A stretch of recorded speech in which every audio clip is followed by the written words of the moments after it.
Few people today recognize the name of Saint Thierry, yet his influence profoundly shaped the beginnings of Christianity in Gaul. A disciple of Saint Remigius, the famous bishop who baptized King Clovis, Thierry devoted his entire life to forming men of prayer, charity, and fidelity to Christ.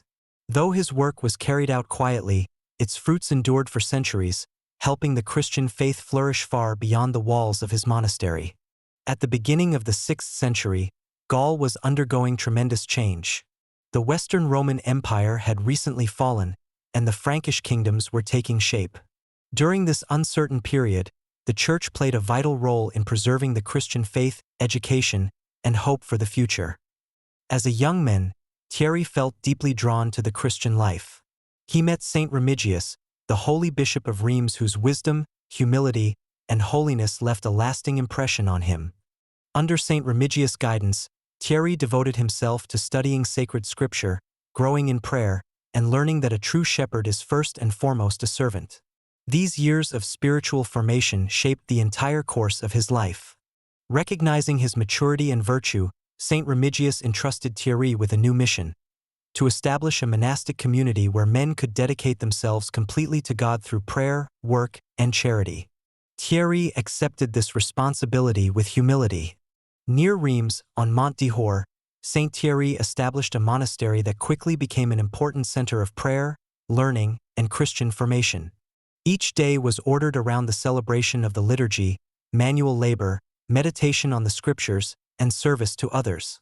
Young men from many regions came seeking admission to the community.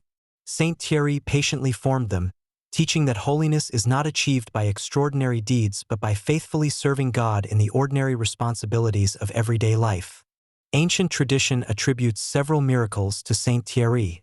One of the best-known tells of a time when a severe drought threatened the surrounding countryside. Crops withered, wells began to dry up, and many feared famine. The villagers came to Saint Thierry asking for his prayers. Gathering the people together, he prayed with profound confidence in God. According to tradition, dark clouds soon filled the sky, and abundant rain fell upon the fields. The harvest was saved, and the people gave thanks to God for his providence.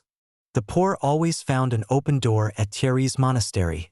Travelers received hospitality, the sick were cared for, and those in need never left without food, encouragement, and prayer.